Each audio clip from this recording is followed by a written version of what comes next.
जानवरों की डॉक्टर चुड़ैल। मदनपुर के एक छोटे से गांव में एक राधिका नाम की लड़की रहती थी। राधिका बहुत सुंदर और खूबसूरत थी। वहीं दूसरी तरफ उसने जानवरों की डॉक्टर की पढ़ाई कर रखी थी। वो अपने गांव के सभी जानवरों का इलाज किया करती थी, लेकिन वो कभी भी जानवरों के इलाज के पैसे नहीं लिया करती थी। वो उनकी सेवा फ्री में किया करती थी। गांव के सभी लोग अपने जानवरों को राधिका के पास लेकर जाया करते थे। एक दिन घनश्याम नाम का आदमी राधिका के पास अपना बैल लेकर आता है। अरे राधिका बेटी, जरा मेरे बैल को देखना, बहुत ही बीमार लग रहा है। सुबह से इसने कुछ खाया भी नहीं है। आप चिंता मत कीजिए, मैं अभी इसका इलाज कर देती हूँ। कुछ ही देर में आपका बैल बिल्कुल ठीक हो जाएगा। राधिका ऐसा कहकर घनश्याम के बैल का चेकअप करने लगती है, जिसके बाद वो घनश्याम से कहती है, लगता है कुछ ऊट पटांग खाने की वजह से आपके बैल के पेट में कोई खराबी हो गई है। मैं इसे एक इंजेक्शन और पेट साफ करने की दवाई देती हूँ। आप इसे चारा देने के बाद पानी में मिक्स करके दवाई दे देना। ऐसा कहकर राधिका तुरंत बैल को एक इंजेक्शन लगाती है और घनश्याम को दवाई भी दे देती है। जिसके बाद घनश्याम अपने बैल को लेकर वहां से चला जाता है। केवल 2 ही दिन के अंदर अंदर घनश्याम का बैल बिल्कुल पहले की तरह ठीक हो जाता है। जिसके बाद घनश्याम राधिका के लिए अपने खेतों से अनाज लेकर आता है और उसे देते हुए कहता है, मैं जानता हूँ बेटा, तुम हमसे पैसे नहीं लोगी, इसलिए मैं तुम्हारे लिए अनाज लेकर आया हूँ। इसे मेरी तरफ से भेंट समझकर अपने पास रख लो, क्योंकि मेरा बैल अब एकदम तरोताजा तंदुरुस्त है। अरे काका, आपने इतना कष्ट क्यों उठाया? मुझे इन सब चीजों की कोई जरूरत नहीं थी, लेकिन आप इतने प्यार से लेकर आए हो तो कोई बात नहीं, मैं इसे रख लेती हूँ। ऐसा कहकर राधिका अनाज अपने पास रख लेती है। गांव के सभी लोग राधिका से बहुत खुश थे, क्योंकि वो सबके साथ बहुत अच्छे से व्यवहार करती थी और किसी का भी बुरा कभी नहीं सोचती। ऐसे ही एक दिन राधिका शहर से दवाई लेने के लिए निकल रही होती है। समय से ही जाकर खत्म हुई दवाइयाँ लेकर आ जाती हूँ, वरना दवाइयाँ खत्म होने के बाद किसी बीमार जानवर का इलाज करना मुश्किल हो जाएगा, और मैं नहीं चाहती कि मेरी वजह से किसी जानवर को जरा भी तकलीफ हो। राधिका जानवरों से बेहद प्यार किया करती थी और उनके लिए कुछ भी करने को तैयार थी। वहीं दूसरी तरफ शहर से दवाई लाते लाते उसे रात हो जाती है। रात के समय चारों तरफ अंधेरा हो जाता है और बेचारी राधिका सुनसान रास्ते पर अकेली चलती आ रही थी। तभी सुनसान रास्ते पर उसे कुछ शराब की बोतलें फूटी हुई दिखाई पड़ती हैं। अरे कैसे लोग हैं यहाँ, इन्हें क्या जरा भी दिखाई नहीं पड़ता? बीच रास्ते में कांच की बोतल तोड़-फोड़ कर डाल रखी है, मानो रास्ता इनके बाप का हो।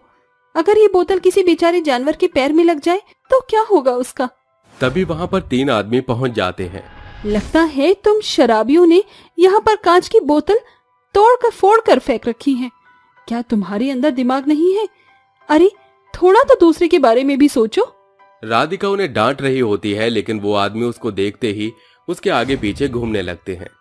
ओहो, क्या बात है, बहुत सुंदर लग रही हो। अरे ऐसी सुंदर अप्सरा तो मेरे पास होनी चाहिए भाई। अरे अरे नहीं नहीं, ये तो मेरी मनचली है, ये अप्सरा तो मेरी ही होनी चाहिए। वो तीनों आदमी राधिका को छेड़ने लगते हैं। तभी राधिका गुस्से से कहती है, तुम लोगों को जरा भी शर्म नहीं आती, एक लड़की को इस तरह छेड़ते हुए?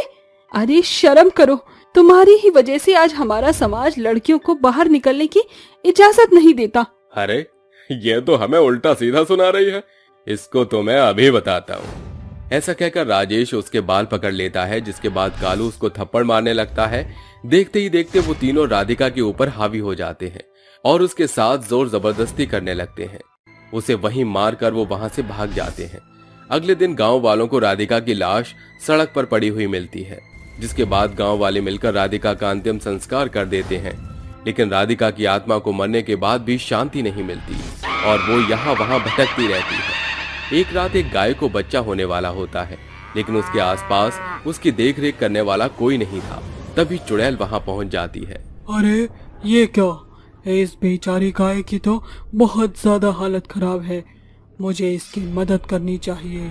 चुड़ैल बेचारी गाय की मदद करने लगती है। देखते ही देखते वो उसके बच्चे को सही सलामत इस दुनिया में ले आती है, जिसके बाद गाय अपना सिर हिलाकर उसका शुक्रिया अदा करती है। ऐसे ही जब भी किसी जानवर को इलाज की जरूरत पड़ती तो चुड़ैल उनका इलाज करने के लिए उसके घर पहुंच जाया करती।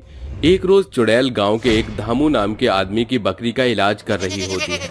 ओहो मेरी प्यारी बकरी, डरने की कोई बात नहीं है, बस ज्यादा घास फूस खाने की वजह से तुम्हारे पेट में दर्द हो रहा है।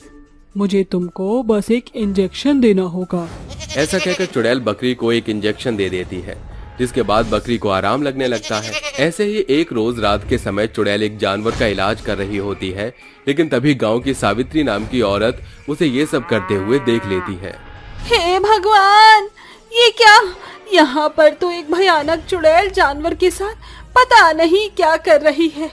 कहीं ये चुड़ैल जानवरों को मारना तो नहीं चाहती? मुझे ये सब गांव के लोगों को बताना होगा।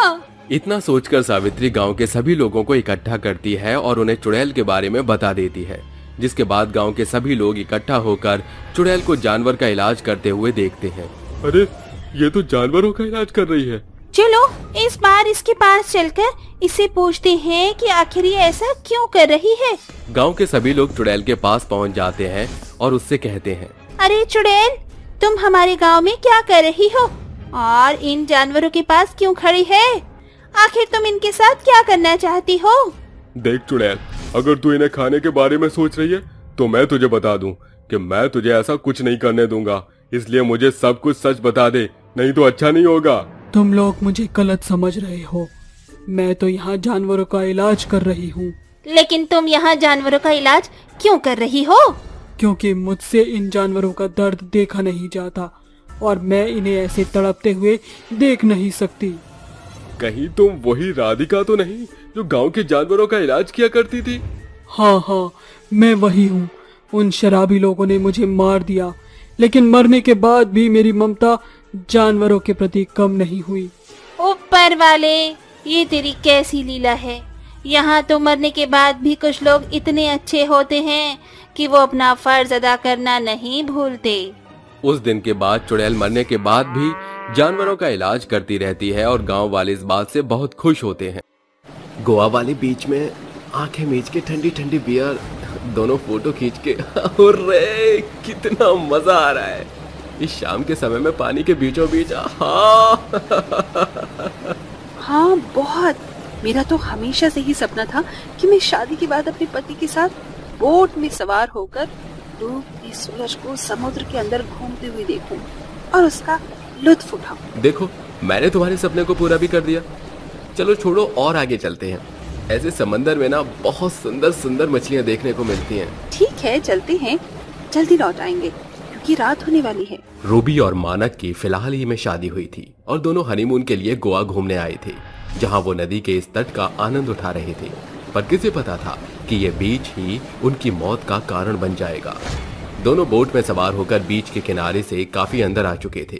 तभी एक बड़ी सी मछली तेजी से ऊपर उछलकर पानी में वापस डूब जाती है, जिसे देख दोनों कहते हैं, रूबी देखा तुमने? ऐसा लग रहा था जैसे कोई शार्क मछली थी। कितनी बड़ी और सुंदर। मानव, हम काफी ज्यादा आगे आ गए हैं। देखो, सूरज भी डूब गया है। चलो बोट को वापस मोड़ लें। शार्क मछलियाँ बहुत ही खतरनाक साबित होती हैं। बीच भी पूरी तरह खाली हो गया है। रूबी के कहते ही अचानक उनके एकदम सामने एक बोट पर सवार होकर औरत फिशिंग राइड करते हुए नजर आती है, जिसे देखकर वो दोनों अपनी बोट तेजी से उसके पास लाकर कहते हैं, इतनी शाम को आप फिशिंग राइड कर रही हैं? मुझे नहीं लगता कि मछलियाँ मिलेंगी। क्यों नहीं मिलेगी? इस समुद्र की सारी मछलियाँ मेरे इशारों पर नाचती हैं। चौंक गए? ओह शिट, ये तो चुड़ैल है, रूबी। और अब ये चुड़ैल तुम्हें भी खत्म कर देगी। आज बचना है मुश्किल तेरा। चुड़ैल छलावा करके अपने बच्चे के साथ नाव से गायब हो जाती है और जिसके बाद वो दोनों डरते हुए एक दूसरे की शक्ल को निहारते हुए कहते हैं, तुम मुझे ऐसे क्यों देख रहे हो? कहीं वो चुड़ैल तुम्हारे अंदर तो नहीं आ गई ना? अपना एक्सपेरिमेंट बंद करो और जल्दी से भागो यहाँ से, इससे पहले कि वो चुड़ैल फिर से दिखे। मछली जल की रानी है, खत्म तेरी कहानी है। मानक, वो चुड़ैल हमारे बोट पर सवार हो गई है। तुम्हें यहाँ नहीं आना चाहिए था, पर तुमने बहुत बड़ी भूल कर दी। हमें जाने दो, हमें मत मारो, हमारी नई नई शादी हुई है। शादी तो बर्बादी है। बीवी के हाथों रोज हलाल होने से अच्छा मेरे हाथों से एक ही दिन में बलि चढ़ जा। ये बोलकर चुड़ैल उन दोनों को मौत के घाट उतार कर कहती है, अब मैं इनकी बोटियों को फिशिंग रॉड में फंसाकर मछलियाँ पकड़ूंगी। चुड़ैल मरे हुए इंसानों के टुकड़ों को फिश रॉड में फंसाकर पानी में डालते हुए कहती है, कांटा लगा, हाय लगा, खा जा समंदर के अंदर तेरी भूख का शिकार भेज दिया, हरिया हरिया हरिया हा। ओ मेरी भूतिया मछली, जल्दी से अपनी विशाल का रूप में पानी से बाहर आकर इन मुर्दों को खा ले। चुड़ैल की बात सुनकर पानी में रहने वाली एक बड़ी सी मछली, जिसकी आंखें एकदम लाल और दांत एकदम शार्क की तरह पैने और बड़े थे, बाहर आकर उन्हें खा जाती है। और ऐसे ही लगातार चुड़ैल समंदर के अंदर आने वाले हर इंसान को मारकर अपनी भूतिया मछली को खिला दिया करती। एक दिन फिर से एक सरदार नाव में बैठकर समुद्र के बीच आकर कहता है, ओए होए कितना चंगा लग रही सी। पानी रे पानी, तेरा रंग कैसा? आवाज कितने आ रही है? ये गाना तेरी मौत का पैगाम है। नीचे पलट कर देख, 6 मीटर की पकड़ी वाले सरदार जी। हाय मेरे रब्बा, इतना एक चुड़ैल सी, हुड़की करा चुड़ैल सी। मैं क्या दिया थी, तुसी मैनू छड़ दे। ये टाइगर बिस्किट फाड़। तू मुझसे मजाक कर रहा है? जानता नहीं मैं चुड़ैल हूँ। ओ ना जी, मैनू जान दियो, मैनू ना मारो। मैं निकली और नाव लेके समंदर में एक शिकार आया और मरने को सरदार आया। चुड़ैल रहम नहीं करती, वो सिर्फ मारना जानती है। चुड़ैल उसको मारकर उसकी लाश को भूतिया मछली को खिला देती है और उस पर सवार होकर कहती है, मेरी भूतिया मछली, जो मजा हमें तेरी सवारी करने में आता है और कहाँ आएगा? चल मुझे और मेरे बेटी को जरा सैर तो करा। ये सुनकर वो भूतिया मछली एक मछली के आकार की समुद्री जहाज में बदल जाती है और कई बरस तक समंदर में खूंखार चुड़ैल और भूतिया मछली मौत का खेल खेलती रहती है। एक दिन एक फैमिली भी उस समंदर की सैर करने के लिए आते हैं। तभी चुड़ैल छलावा करते हुए उनके सामने प्रकट होकर मदद की गुहार करते हुए कहती है, मेरी मदद करो, मेरा बेटा पूरी तरह से जख्मी हो गया है। डेजी, उसे हमारी जरूरत है, चलो उसकी मदद करते हैं। स्टॉप रॉबिन, औरत नहीं बल्कि एविल स्पिरिट है। तो तुमने मुझे पहचान ही लिया। अब तो तुम्हें जल्दी मरना पड़ेगा, क्योंकि अब मेरा भेद खुल गया है। चुड़ैल डेजी को नाव से खींचकर पानी की भूतिया मछली के आगे फेंक देती है। तभी उसकी बेटी जॉर्जिया कहती है, mom, somebody help me। Georgia आगे मत जाओ, तुम्हें भी मारकर उस भूतिया मछली को खिला देगी। पर हमने इसका क्या बिगाड़ा है मॉम, जो ये ऐसा कर रही है? उस मासूम की आंखों से निकलने वाले आंसू चुड़ैल के दिल को पिघला देते हैं और चुड़ैल कहती है, उस दिन मेरा भी बच्चा ऐसे ही मेरे लिए छटपटा रहा था। फर्क बस इतना था कि पानी में मैं नहीं बल्कि वो था और मैं उसके लिए तड़प रही थी। क्या इस पानी में आपकी मौत हुई थी? ये लंबी कहानी है। आहाना अपने 5 साल के बेटे वीर के साथ गोवा के बागा बीच पर घूमने आई थी। तभी एक नाविक उन्हें रोककर कहता है, हाँ जी मैडम, क्या आपको भी समुद्र को करीब से देखने का शौक है? तो बैठ जाइए नाव में। माँ चलो ना, मुझे नाव में बैठकर इस नीले समंदर की सैर करनी है। अरे बेटा चलते हैं, भैया हमें समुद्र के अंदर लेकर चलिए, पर जरा संभल कर। चिंता मत कीजिए, वर्षों से इसी नाव में बैठकर हजारों लोगों को सैर कराया है। नाव में सवार होकर तेजी से आगे बढ़ते ही समुद्र की लहरें सुनामी का भयंकर रूप ले लेती हैं और नाव रोवर के नियंत्रण से बाहर हो जाती है, जिसे देख आहाना कहती है, क्या हुआ भैया, आप नाव को कंट्रोल क्यों नहीं कर पा रहे हैं?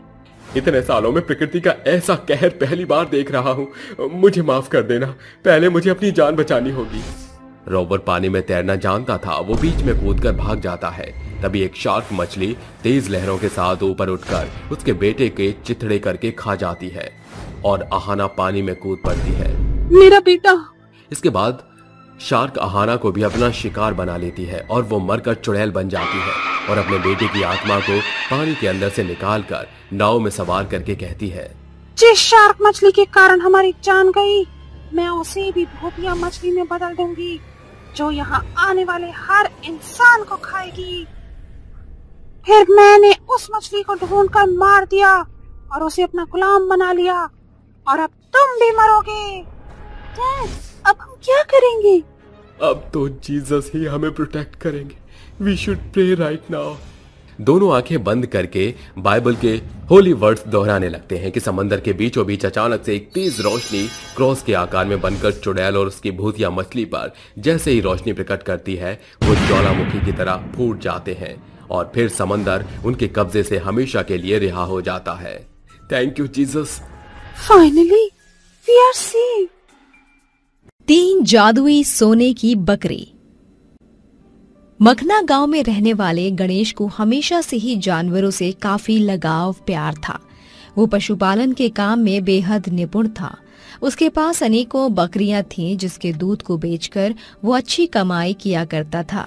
पर उसकी सबसे पुरानी बकरी गोमती अचानक बहुत ही गंभीर रूप से बीमार पड़ गई, जिसे देख वो कहने लगा, गोमती, क्या हो गया था तुझे? न तू घास खा रही है न दूध दे रही है। फिर वो उसके आगे टोकरी में भरे घास को रखता है, पर उसकी बीमार बकरी मुंह घुमाकर जोर जोर से मिमियाने लगती है।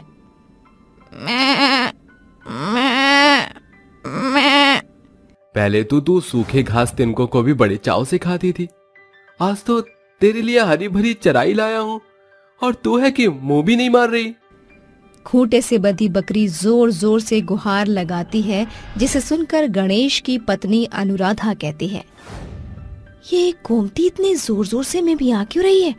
एक काम कीजिए, इसे खूंटे से खोल दीजिए। जैसे ही गणेश बकरी को खूंटे से खोलता है, बीमार बकरी जोर जोर से पैर पटकने लगती है, जिसे देख गणेश कहता है, हे भगवान, हर दिन के साथ इसकी सेहत बिगड़ती ही जा रही है। कहीं इसे प्यास तो नहीं लगी? ऐसा सोचकर गणेश बर्तन में पानी डालकर बकरी के आगे रख देता है और वो पानी पीकर शांत होकर बैठ जाती है। रात होने पर अनुराधा कहती है, आइए खाना खा लीजिए। मुझे भूख नहीं है अनुराधा। मैं जानती हूँ कि आप अपनी इस बकरी से बहुत प्यार करते हैं और उसकी बिगड़ी सेहत के कारण चिंतित हैं, मगर ऐसे सामने रखे अन्न का अनादर करना अच्छा नहीं। अनुराधा, जिसने आजीवन जानवरों का इतना आदर किया, वो अन्नपूर्णा का अनादर कैसे करेगा? ऐसे ही कई दिन और बीत जाते हैं, पर उसके बीमार बकरी की हालत सुधरने की बजाय और ज्यादा बुरी होती चली जा रही थी। वो एकदम मरियल और कमजोर हो चुकी थी, जिसे देखकर अनुराधा कहती है, इसे एक बकरी के इलाज में आपने जीवन की सारी जमा पूंजी झोंक दी है। और अगर मुझे आगे भी अपनी बकरी के इलाज में पैसे फूकने पड़े तो भी मैं पीछे नहीं हटूंगा। इसी एक बकरी से हमने बकरी पालन शुरू किया था। एक वक्त में ये गाय जितना दूध दिया करती थी, भूल गई? याद है, लेकिन उस बात को जमाने गुजर गए और अब ये बूढ़ी हो चुकी है। इसका जीवन ज्यादा दिन का नहीं, इसलिए इस पर और पैसे बहाना बेफिजूल है। सैकड़ों पशु चिकित्सक से इलाज के बाद भी बकरी की हालत पर कोई सुधार नहीं मिलता और रात के अंधेरे में वो बकरी रोते हुए अपने मन में कहती है, देवी माँ, मेरी मदद कीजिए, मैं बहुत ही दुख में हूँ।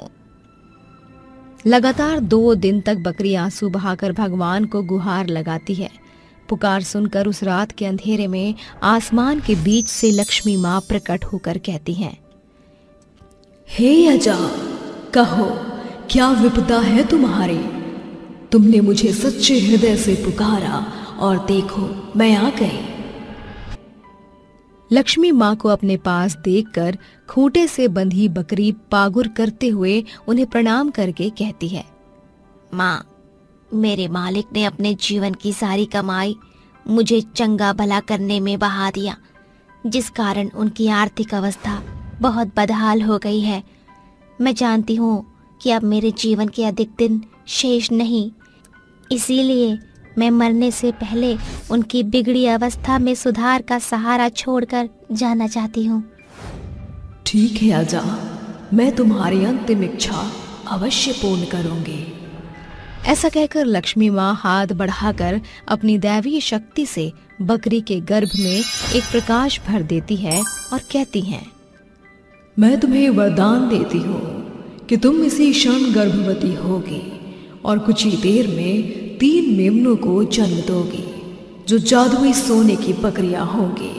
और ये वरदान भी देती हूँ कि तुम इंसानों की तरह बोलकर अपने मालिक को ये रहस्य बता सकोगी तुम्हारे पास अल्प घड़ी है, अपने मालिक को ये शुभ संदेश दे दो अजा। आपका लाख लाख धन्यवाद माँ। लक्ष्मी माँ के अदृश्य होने के बाद बकरी चीख कर कहती है, माँ माँ। बकरी के मिमियाने की आवाज सुनकर दोनों पति पत्नी बाहर आते हैं और बकरी कहती है, मालिक, मेरे पास ज्यादा समय नहीं। मैं 3 बकरी के बच्चों को जन्म देने वाली हूँ जो सोने की जादुई बकरी होंगी। जब भी आप उन्हें सहलाएंगे वो सोने की जादुई बकरी बन जाएंगी, जिसमें एक बकरी सोने के सिक्के, दूसरी सोने का गोबर और तीसरी सोने का दूध देगी। फिर वो मरियल बकरी 3 बच्चों को जन्म देकर मर जाती है। वो दोनों पति पत्नी एक दूसरे की सूरत निहारने लगते हैं और गणेश रोकर कहता है, देखा अनुराधा, मरते समय भी हमारी बकरी अपना अंश दे गई। कुछ ही दिनों के अंतराल में वो तीनों मेमने बकरी में बदलने लगती हैं। अनुराधा उन्हें हरी घास खिलाते हुए सहला रही होती है। तभी तीनों बकरियां जादुई सोने की बकरी में बदल जाती हैं और एक सोने का दूध, दूसरी सोने का गोबर और तीसरी सोने के सिक्के देती हैं। सुनो जी, क्या हुआ भगवान? देखो ये बकरियां सोने की बन गई हैं और खजाना बरसा रही हैं। हमारे अच्छे दिन आ गए। इन सोने के गोबर, सिक्के और दूध को बेचकर हम इस गरीबी से छुटकारा पा लेंगे। सो तो है। तीनों जादुई सोने की बकरियों से मिले धन को बेचकर वो दोनों बड़ा सा घर बार खरीद कर ठाट बाट से रहने लगते हैं। हर दिन के साथ वो तीनों बकरियां एक पहर में सोना दिया करती थीं, जिसे बटोर कर वो एक बोरी में रखा करते थे। एक दिन रमीला वहाँ आकर कहती है, अरे अनुराधा बहन, तुम्हारे भाग्य ही खुल गए। ऐसा कौन सा जादुई खजाना लगा है? सारे पैसे तो तुमने मरियल बकरी के इलाज में फूंक दिए थे। हमारी उसी बकरी ने हमको 3 जादुई सुनहरी बकरी दी है। हमारे भी घर में बहुत गरीबी छा गई है। अन्न का एक भी दाना नहीं। अपनी बकरियों से मेरी सहायता करो। फिर अनुराधा खूंटे से बंधी तीनों बकरियों को जैसे ही प्यार से सहलाती है, वो सोने की जादुई बकरी में बदलकर सोने का दूध, गोबर और सिक्के देकर वापस से साधारण रूप में आ जाती हैं। लो रमीला, इन्हें बेचकर तुम अपनी आर्थिक दशा सुधार लो। बहुत बहुत शुक्रिया अनुराधा। ईश्वर तुझे और धन धान्य दे। ऐसे ही समय गुजरता है और वो लोगों की सहायता किया करते। एक दिन उनके घर के दरवाजे पर एक बूढ़ी भिखारन खड़ी होकर कहती है, कोई है? इस बड़े घर में कोई रहने वाला? बड़ा दिल वाला, इस बुढ़िया को कुछ खाने को दे दो। भिखारन की गुहार सुनकर गणेश हाथों में खाने की थाली लाकर कहता है, ये लो काकी, खा लो। जब बुढ़िया भिखारन खाकर तृप्त हो जाती है, तब गणेश कहता है, अरे रुको काकी। फिर वो उस बुढ़िया को अपने घर के अंदर ले आता है और अपनी बकरियों को सहला कर कहता है, मेरी बकरियां, मुझे तुम्हारी मदद की जरूरत है। जादुई बकरी चमचमाती सोने की बकरियों में बदल जाती हैं और फिर से सोने का दूध, सोने का गोबर और सोने के सिक्के देती हैं, जिसे देखकर भिखारन कहती है, अरे ये कैसी जादुई बकरियां हैं जो सोना देती हैं। काकी, ये सारा सोना तुम बटोर कर ले जाओ और फिर कभी भीख मत मांगना। शुक्रिया बेटा, तूने मुझे दर दर की ठोकर खाने से छुटकारा दे दिया। अब मुझे भीख मांग कर पेट नहीं पालना पड़ेगा।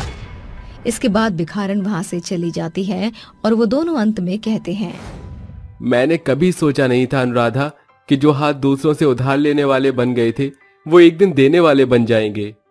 ये सब हमारी उसी भाग्यशाली बकरी की ही देन है जो आज हम समृद्ध और सुखी जीवन जी रहे हैं।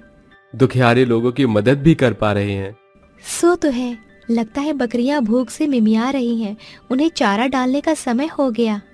इस तरह वो दोनों धनी होने के बावजूद भी अपनी अमीरी और लोगों की सहायता का श्रेय अपनी उस बकरी को देना कभी नहीं भूलते, जिसने उन्हें मरते वक्त 3 जादुई सोने की बकरियां तोहफे में दी थीं। चुड़ैल की बेटी। चल रे गुड़िया चांद को छूने, पंख लगा के ओ पंख लगा के, चल रे गुड़िया रात के सन्नाटे में एक भयानक चुड़ैल जिसके लाल आंखें, बिगड़ी सूरत, जिस पर अनेकों घाव थे, नन्ही लड़की को अपने गोदी में सुला रही थी। तभी अचानक वो हड़बड़ाते हुए कहती है, 12 बज गए, मेरे जाने की घड़ी आ गई है। चुड़ैल उस बच्ची को बिछोने पर सुलाकर जाने लगती है। तभी चिंकी उठकर कहती है, तुम मुझे छोड़कर जा रही हो? मत जाओ ना, मेरा यहाँ तुम्हारे सिवा कोई नहीं। चिंकी, मुझे जाना ही होगा, मैं कल फिर लौटूंगी। चुड़ैल चिंकी से आंचल छुड़ाकर हवा में उड़ जाती है। तभी गांव में रहने वाला महेंद्र साइकिल पर सवार होकर गांव की सीमा में घुसते हुए कहता है, चला जाता हूँ किसी की धुन में, धड़कते दिल के तराने लिए। वो गुनगुनाते हुए जैसे ही ऊपर ताकता है, महेंद्र की नजरें आसमान के बीचों बीच उड़ रही चुड़ैल पर जा पड़ती है और डर कर साइकिल उसके हाथों से छूट जाती है और वो बोल पड़ता है, अरे दादा, ये तो नरभक्षी चुड़ैल है, पर ये अपना लोग छोड़कर हमारे गांव में क्या कर रही है। महेंद्र थरथराते हाथों से अपनी साइकिल उठाकर फुर्ती से भागने लगता है कि चुड़ैल उसे आगे से घेर कर कहती है, अकेले अकेले कहाँ जा रही हो, हमें साथ ले लो, जहाँ जा रही हो। अब कैसे बचूं इस चुड़ैल से, कहाँ जाऊं? तुझे क्या लगा तो तुम दबाकर भाग जाएगा? तूने मुझे देख लिया है, इसीलिए तुझे मरना पड़ेगा। फिर चुड़ैल उसको अपनी आंखों की आग से उसे जला देती है और वापस चिंकी के पास आकर कहती है, तुम अब तक जाग रही हो चिंकी? चिंकी कहती है, मैं जानती थी कि तुम जरूर आओगी। चुड़ैल रात भर चिंकी के साथ खेलती और सवेरा होने पर गायब हो जाती। बदकिस्मती से जो भी चुड़ैल को देख लिया करता वो उसे मार देती थी। एक रात चिंकी चुड़ैल से कहती है, मुझे मेले वाला झूला झूलने का बड़ा मन कर रहा है, बस इतनी सी बात, मैं तुम्हारी इस ख्वाहिश को अभी पूरा किए देती हूँ। चुड़ैल चिंकी को पीठ पर सवार करके उसे आसमान की खूब सैर कराती है और पूछती है, तो बताओ चिंकी, कैसा लगा तुम्हें ये झूला? बहुत अच्छा, इतना मजा तो मुझे दशहरे के मेले में भी झूला झूलकर नहीं आया, जितना कि रात के इस खुले आसमान में आ रहा है। दोनों हंसी के ठहाके लगाने लगती हैं कि आधी रात में उठी सावरी खिड़की से बाहर झांककर कहती है, आहा, खिड़की से आ रही ठंडी हवा कितना सुकून दे रही है। अरे ये कौन सा विशाल पक्षी पंख फैलाकर घूम रहा है? सावरी आंखें मीचकर बाहर देखकर लड़खड़ाती जुबान से कहती है, हे भगवान, ये तो चुड़ैल है और उसकी पीठ पर ये चिंकी सवार है। यानी कि यही चुड़ैल गांव में मौत की होली खेल रही है। सावरी डरकर खिड़की बंद कर देती है और सवेरा होते ही सरपंच के पास आकर कहती है, नमस्ते सरपंच जी। कहो सावरी, क्या खबर लाई हो? माई बाप, मुझे उस कातिल का पता चल गया है जो बेरहमी से गांव के लोगों का खून बहा रहा है। कौन है वो नमक हराम? हम उसकी हलक से जान निकाल देंगे। वो एक भयानक चुड़ैल है और उसके साथ निर्मला की बेटी चिंकी भी शामिल है। सभी को जाकर खबर दे दो कि आज शाम पंचों की सभा है। सांझ में सभी लोग सभा में उपस्थित होते हैं और निर्मला कहती है, क्या बात है सरपंच जी, आपने हम सभी को यहाँ अचानक से इकट्ठा क्यों किया है? भोली बनने की कोशिश मत करो निर्मला, तुम्हारी बित्ती भर की दिखने वाली बेटी गांव वालों की कातिल है। सरपंच जी, यही उस चुड़ैल को अपने इशारों पर नचा रही है। पक्का ये कोई काला जादू या तंत्र मंत्र जानती है। चाहे कुछ भी हो जाए, मैं उस चुड़ैल का सच इनके सामने नहीं आने दे सकती। ये बित्ती भर की ततैया इतनी आसानी से नहीं खोलेगी अपना मुंह, बांध दो इसको। सरपंच के इशारे पर गांव वाले मिलकर चिंकी पर बहुत अत्याचार करते हैं और उसे पेड़ से बांधकर उसे बहुत सताते हैं कि अचानक तूफान का बवंडर गांव को चारों तरफ से ढक देता है और सुनहरी शाम की बेला काली रात में बदल जाती है और देखते ही देखते निर्मला एक भयानक चुड़ैल में बदल कर कहती है, माँ, आप अपने असली रूप में क्यों आई? गांव वाले आपको नहीं छोड़ेंगे। छोड़ूंगी तो इन्हें अब मैं नहीं। तुम लोगों ने मेरी बेटी को सताया, अब देखो ये चुड़ैल माँ क्या करती है? निर्मला, चुड़ैल में कैसे बदल गई? तुम तो जिंदा हो ना? मुझे मरे हुए तो 1 महीना गुजर चुका है। निर्मला की दुधमुही बेटी मात्र 6 महीने की थी जब उसके पिता का स्वर्गवास हो गया और तमाम जिम्मेदारियां विधवा निर्मला के कंधों पर आ गई। सरकार की तरफ से उसको विधवा पेंशन मिली, जिसे जोड़ बटोर कर उसने एक गाय खरीद ली और दूध बेचकर जीवन यापन करने लगी। पर यह बात उसके घर के बगल में रहने वाले देवर देवरानी को रास नहीं आई और वो जलकर कहने लगे, देख रहे हो कैसे तरक्की कर रही है ये। तरक्की की नजर लगते देर नहीं लगती भाग्यवान। चलो इसको भी भैया श्री के पास पहुंचा देते हैं। एक रोज जब निर्मला दूध देने सरपंच के घर जा रही थी, तभी दोनों उसके सिर पर पीछे से गंभीर वार करके उसे गांव से दूर एक पहाड़ पर लाकर कहते हैं, रस्सी जल गई पर बल नहीं गया। वक्त जाया मत करो जी, इसे भी जल्दी से वहीं पहुंचा दीजिए जहां इसके भोले भाले पति को पहुंचाया था। क्या इसका मतलब मेरे पति की मौत दुर्घटना नहीं बल्कि तुम्हारी सोची समझी साजिश थी? हाँ, मैं भिखारी होता जा रहा था और भैया राजा ये मुझसे देखा नहीं गया, इसीलिए मैंने उनको पार घाट लगा दिया और आज तुम्हारी बारी है। दोनों बेरहमी से उसको पहाड़ी की चोटी से नीचे धक्का दे देते हैं और वो मरकर एक चुड़ैल बनकर उसी रात वापस लौटती है कि अचानक खूंटे से बंधी गाय उसे चुड़ैल को देखकर तेज तेज गुहार लगाकर कहती है, चुप हो जा लाली, पता नहीं माँ कहाँ चली गई है। इतनी रात हो गई, माँ तुम कहाँ हो? चिंकी मेरी बच्ची, देख मैं यहाँ तेरी आंखों के सामने खड़ी हूँ। चुड़ैल चिंकी को छूने की कोशिश करती है पर वो नाकाम रहती है और चुड़ैल आंसू बहाते हुए मंदिर की सीढ़ियों पर खड़ी होकर कहती है, माँ तू तो जगत जननी है, इस बेबस माँ को शक्ति दे कि मैं अपने कातिलों से अपनी बेटी को बचा सकूं और अपना प्रतिशोध ले सकूं। अचानक तूफान तेज उठता है जिसके साथ आसमान से एक रोशनी उतरकर चुड़ैल के शरीर में समा जाती है और चुड़ैल चिंकी के पास आकर कहती है, चिंकी मेरी बच्ची।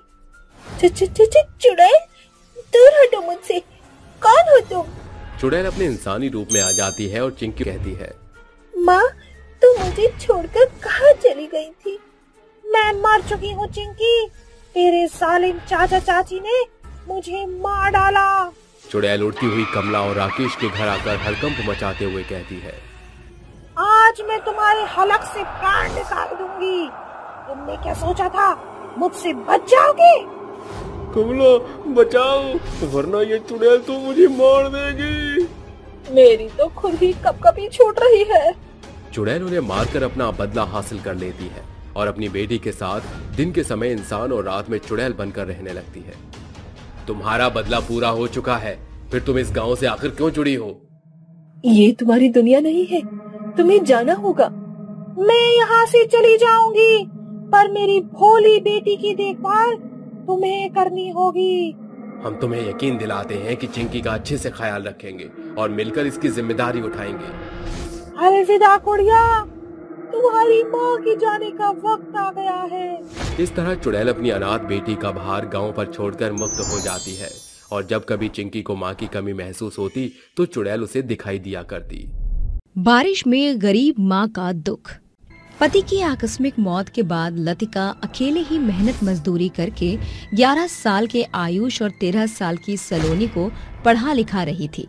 पिछले 2 दिनों पहले ही उसके 2 घर जहां पर वो काम करती थी अचानक छूट गए, जिससे परेशान लतिका मन में कहती है, इस घड़ी मेरे पास कोई काम नहीं है, इसीलिए मुझे हर एक पाइस सोच समझकर खर्च करने होंगे क्योंकि मानसून का महीना शुरू होने वाला है। लतिका अपने दोनों बच्चों को झटपट से स्कूल की वर्दी पहनाकर जैसे ही घर की दहलीज पर निकलती है उसी पल बरसात की बौछार शुरू हो जाती है, पूरे गांव को घेर लेती है, जिसे देख लतिका दीवार पर टंगे छाते को सलोनी को देती है। सलोनी गुस्से से भड़कते हुए कहती है, तो अब आप ये चाहती हैं कि मैं ये फटा पुराना छाता लेकर स्कूल जाऊं ताकि स्कूल के सारे बच्चे मेरी गरीबी पर हंसे और ताने कसें? बिटिया आज भर के लिए इस छाते से काम चला लो। हाँ जल्दी दूजा छाता खरीद लाऊंगी। तू तो जानती है ना कि अभी तेरी माँ घर में बंधी हुई है। आपका ये दुखड़ा तो खत्म होने का नाम ही नहीं लेता है। न जाने हम भाई बहन इस गरीब घर में पैदा ही क्यों हैं। सलोनी बरसात की भड़ास अपने दुखियारी माँ पर उतारते हुए छाते को जमीन पर पटक देती है, जिसके बाद लतिका उसके भीतर कपड़ा जोड़कर कहती है, सलोनी, मैंने इस छाते को ना काम चलाऊ बना दिया है। मैं आज ही शाम को तुम दोनों भाई बहन के लिए नया छाता ले आऊंगी। अभी इसी से सर ढाँप कर काम चला लो। वो भाई बहन अपनी माँ की सूरत को अनदेखा करके स्कूल चले जाते हैं। फिर लतिका रो कर कहती है, न जाने मेरे ये बच्चे अपने माँ के दुख को कब समझना शुरू करेंगे। आखिर क्यों इन्हें मेरी ममता दिखाई नहीं पड़ती। लतिका खुद तो घनघोर गरीबी झेलती, मगर अपने बच्चों की ख्वाहिशों को पूरा करने में भरसक कोशिश को अंजाम देने में पीछे नहीं हटती थी। वो सांझ को बरसात में भीगती भागती अपने दोनों बच्चों के खातिर छाता खरीद लाती है। बस अभी यही बचे खुचे पैसे रह गए हैं जिससे दाना पानी चलाना होगा। कुछ देरी के बाद उसके दोनों बच्चे स्कूल से घर लौट कर आते हैं। लतिका खुशी मन से कहती है, सलोनी, आयुष, देखो तुम्हारी माँ आज तुम दोनों के खातिर छाता लेकर आई हैं। दोनों बच्चे लतिका की ओर फीका सा मुंह बनाकर ताकते हुए कहते हैं, छाता ही है, अब क्या इसके खातिर भी आपका बखान करें? हम जिस स्कूल में पढ़ते हैं वहाँ बड़े बड़े अमीरों के बच्चे पढ़ते हैं। उन सब के पास महंगे रेनकोट हैं और हमारे पास ये फुटपाथ से खरीदा हुआ छाता।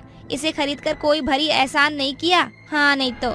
बच्चों के प्यार की भूखी गरीब माँ एक बार फिर अपने बच्चों को कड़वे लहजे में बात करता देख मानो जैसे लतिका के मन पर गहरी चोट पहुँचाती है, और वो एक बार फिर मन के भीतर बोलती है, काश बच्चों तुम ये समझ पाते कि तुम्हारी ये कड़वी बोली इस गरीब दुखियारी माँ के जिगर को बाढ़ के जैसे छलना करती है। कुछ देर बाद रात का अंधेरा छा जाता है और उसके बच्चे खाने की मांग करते हुए कहते हैं, आज की तारीख में खाने का दर्शन होगा कि नहीं? बस बच्चों, खाना तैयार होने को है।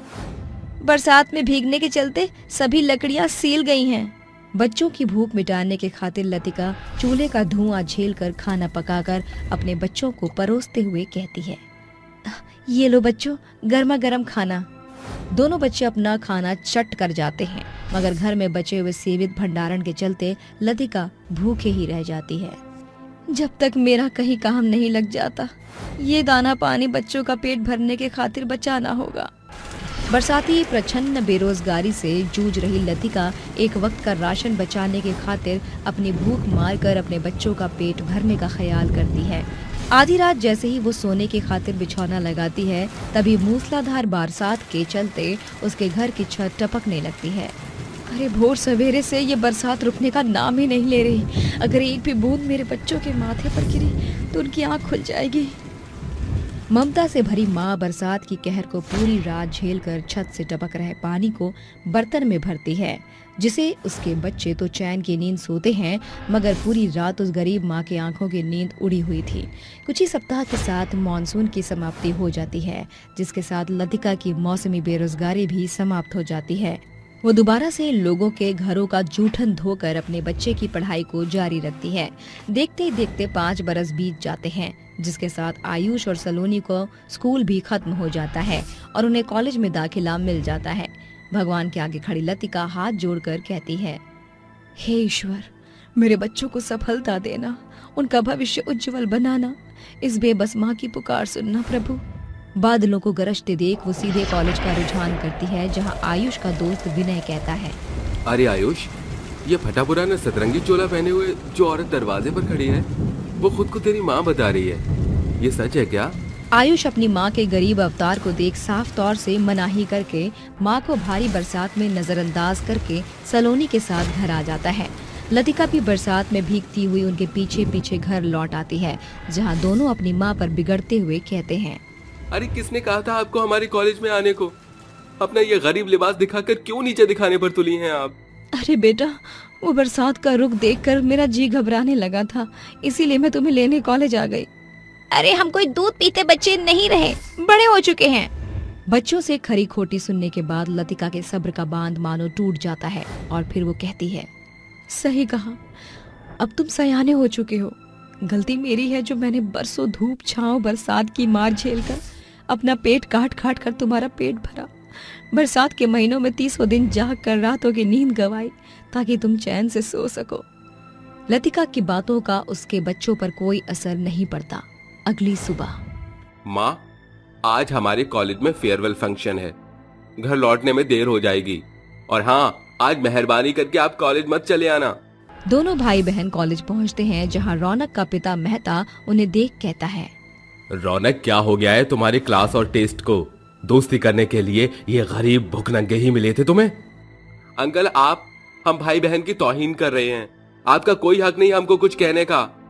मैं इस कॉलेज का सबसे बड़ा ट्रस्टी हूँ। यह कॉलेज मेरे फंड से चलता है, समझे बच्चों? मेहता उनको खूब नीचा दिखाता है कि अचानक तेज तूफान उठता है और बारिश शुरू हो जाती है। काफी देर होता देख लतिका कहती है, ये बरसात तो बाढ़ का रूप लेती जा रही है, अब मैं और नहीं रुक सकती। लतिका भीगती भागती हुई कॉलेज पहुंच जाती है। आयुष, सलोनी, इस छाते से अपना सर ढांप लो। उस रोज बरसात के बादलों के साथ दोनों के दिल में माँ के प्रति प्रेम उमड़ आता है। दोनों घर आकर एकटक अपनी माँ को निहारते हुए कहते हैं, माँ, आज जब कॉलेज में हमको किसी ने नीचे दिखाया तो एहसास हुआ कि आपके दिल पर क्या बीती होगी हमारे कड़वे शब्द सुनकर। माँ, हम हमेशा अमीरी का जीवन जीना चाहते थे, मगर आज अमीरों का रुझान देखकर महसूस हुआ कि अमीर लोग पैसों के अमीर और दिल के गरीब होते हैं। वो हमें बरसात में भीगने को छोड़ गए, पर आप बिना अपनी परवाह किए हमको लेने आई। हम कभी देख नहीं सके कि आपने मौसम की मार झेलकर हमें पाला है। तीनों की आंख में आंसू की फुहार थी। जहां एक तरफ बाहर बरसात का कहर बरस रहा था, घर के भीतर दुखियारी माँ और उसके बच्चों का प्यार बरस रहा था। अंत में सलोनी और आयुष अपनी जिम्मेदारी को बखूबी निभाने लगे।